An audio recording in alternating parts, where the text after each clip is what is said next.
আসসালামু আলাইকুম। আজকের এই ভিডিওতে আপনাদের জন্য বীজতলা থেকে চারা সংগ্রহ করে জমিতে রোপণ পর্যন্ত যে কার্যক্রমগুলো তা দেখানোর চেষ্টা করব। অবশ্য অনেকে জানেন, দেখেছেন এই কাজগুলো, যারা দেখেননি তাদের জন্য। এই জমিটা আপনারা দেখছেন, এখানে চাষ দেওয়ার সর্বশেষ ধাপটা করা হচ্ছে।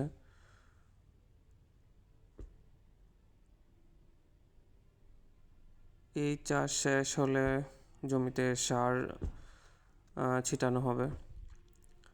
সার ছিটানো আপনাদের দেখাবো কিছুক্ষণ পর।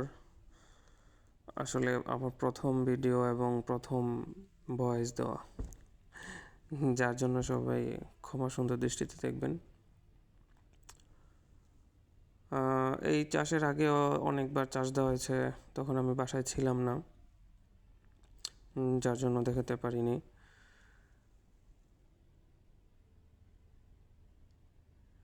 এই যে আপনারা দেখছেন,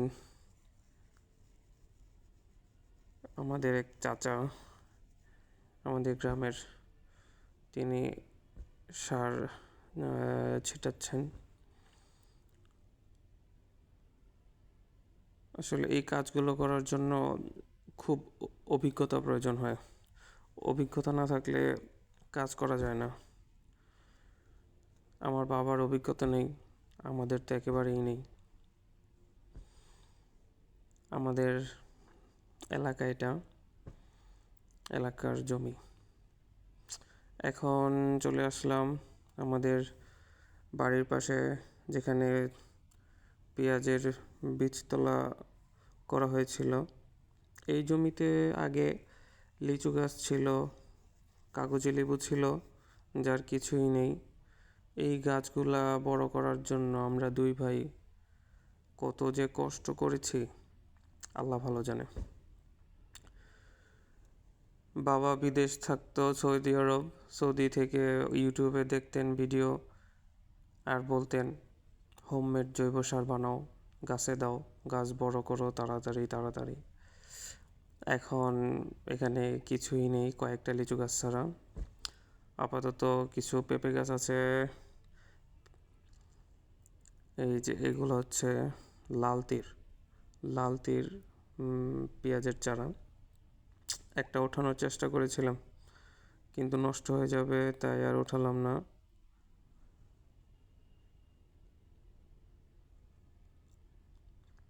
এখানে বর্তমানে পাশাপাশি লাউ গাছ আছে। লাউ মাশাআল্লাহ ভালো লাউ হয়েছে। তবে দুঃখের বিষয়, ঢাকা ফেরার সময় কিছু লাউ নিয়ে আসবো বলে মা কিছু লাউ রেখে দিয়েছিল। লাউগুলা আল্লাহর কোনো এক বান্দা ছিঁড়ে নিয়ে গেছে, দুইটা তারপরও 7 থেকে 8টা নিয়ে আসতে পেরেছি। এগুলো হাইব্রিড পেঁয়াজের চারা। আশা করা যায় ভালো ফলন পাওয়া যাবে ইনশাআল্লাহ। তবে এই চারা রোপণ করার বীজগুলা যখন জমিতে ফেলা হয়েছিল তখন আমি ছিলাম বাসায়। তখন মৌসুমের শেষ বৃষ্টি, বাবা খুব আতঙ্কে ছিলেন বীজগুলো নষ্ট হয়ে যায় কিনা, কিন্তু তারপর আলহামদুলিল্লাহ ভালো ফসল হয়েছে। এখান থেকে ফসল বলতে আপনার ভালো বীজ, চারাগুলো নষ্ট হয়নি, অনেকের নষ্ট হয়ে গেছিল। এখানে পাশাপাশি মূলা গাছ, মূলা শাক, ডাঁটা শাক, দাঁড়া শাক, পালং শাক এবার করেনি। দেখতে পাচ্ছেন সবাই ব্যস্ত, পেঁয়াজের মৌসুম, পেঁয়াজ লাগানোর মৌসুম, সবাই ব্যস্ত। এখন যাচ্ছি, বাবা ফোন দিলেন, একটা লাঙল পৌঁছায় দিতে হবে। পাশের বাড়ি থেকে এক চাচার কাছ থেকে নিলাম। অনেক চেষ্টা করলাম, বাইকে করে নেওয়ার জন্য, কিন্তু অনেক দিন বাইক গড়ে পড়েছিল,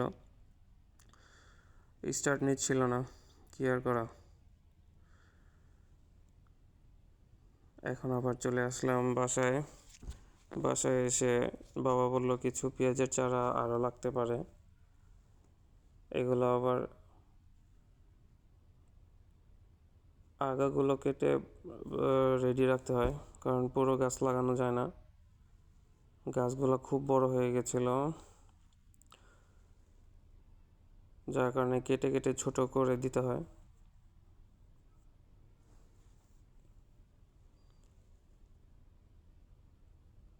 নতুন অভিজ্ঞতা।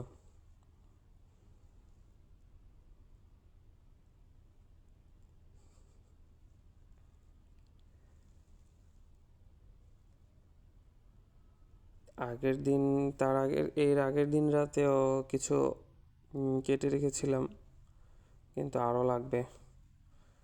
এখন আবার জমিতে চলে আসলাম। অনেক দিন কাঁচা মূলা খাওয়া হয় না, একটা কাঁচা মূলা এখন খেয়ে স্বাদটা দেখবো কেমন লাগে।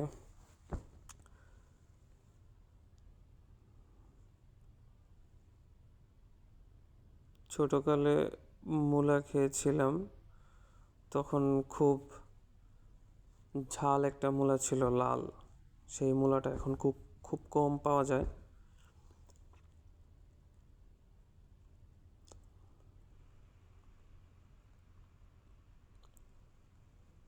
আসলে মূলত ডুয়েল ক্যামেরা দিয়ে তখন ভিডিও করেছিলাম আমার মুখের এক্সপ্রেশনটা দেখানোর জন্য।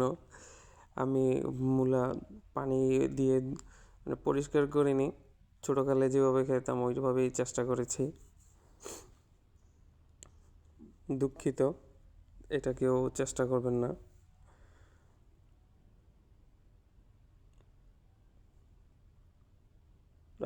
খুব স্বাদ, সেই স্বাদ, এত স্বাদ কে।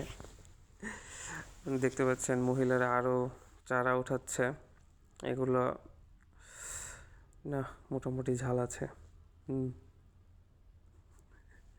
কিছুটা মাটি মুখে চলে গেছে। ভাই এখন আমার খুব করুণ দশা। আমার রাস্তা ফুরাচ্ছিল না, বাড়ি থেকে জমি প্রায় 2.5 থেকে 3 কিলো। আমার অবস্থা খুব খারাপ, মনে হচ্ছিল মাথা ঘুরে পড়ে যাব। এখানে বাবা আসছে, বাবা বলতেছে সাবধান, না পারলে আমার কাছে দিস, কিন্তু না, বাবা এমনিতেই অনেক কষ্ট করছিল। মাথায় খিচুড়ি। আমাদের এখানকার বৈশিষ্ট্য, যারা জমিতে পেঁয়াজ লাগায় তারা সকালবেলার নাস্তাটা খিচুড়ি পছন্দ করে, যার কারণে আমার মা নিয়ে আমাদের ফার্মের মুরগি, রেডি মুরগি ছিল, ওই ফার্মের মুরগি দিয়ে খিচুড়ি রান্না করে দিয়েছে। আপনারা দেখতে পাচ্ছেন একটা জমি, এই জমিতে আজকে পেঁয়াজ রোপণ করা হচ্ছে।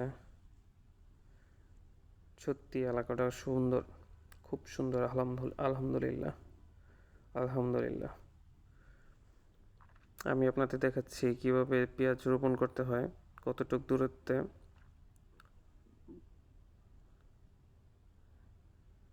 পেঁয়াজ লাগানোর জন্য অভিজ্ঞতা থাকা লাগে,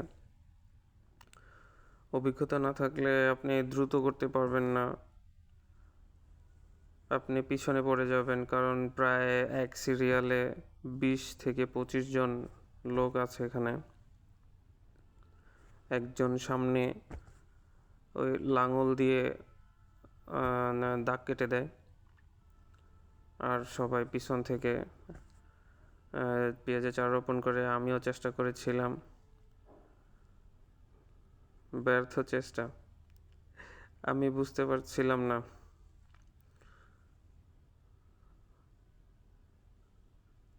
একটা পেঁয়াজ লাগাতে লাগাতে ওরা প্রায় 1 লাইন শেষ করে ফেলেছিল।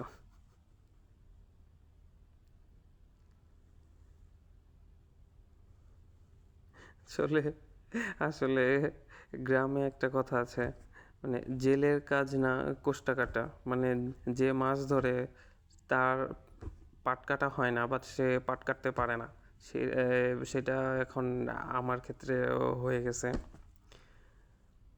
আমি অনেক কষ্ট করে কয়েকটা পেঁয়াজ রোপণ করেছিলাম। দেখেন, যারা পেঁয়াজ রোপণ করে তাদের রোপণ করাটা কত সুন্দর। সত্যি অভিজ্ঞতা ছাড়া এই কৃষি কাজ করা সম্ভব না। এখন নাস্তার সময়, এখন সবাই নাস্তা করছে। নাস্তা শেষ হওয়ার পর আবার দুপুরের খাবার আনার জন্য বাসায় চলে যাচ্ছি। ইনশাআল্লাহ আবার আপনাদের সাথে দেখা হবে পেঁয়াজের আপডেট জানানোর জন্য। ধন্যবাদ সবাইকে। আসসালামু আলাইকুম রহমতুল্লাহি ওয়া বারাকাতুহু।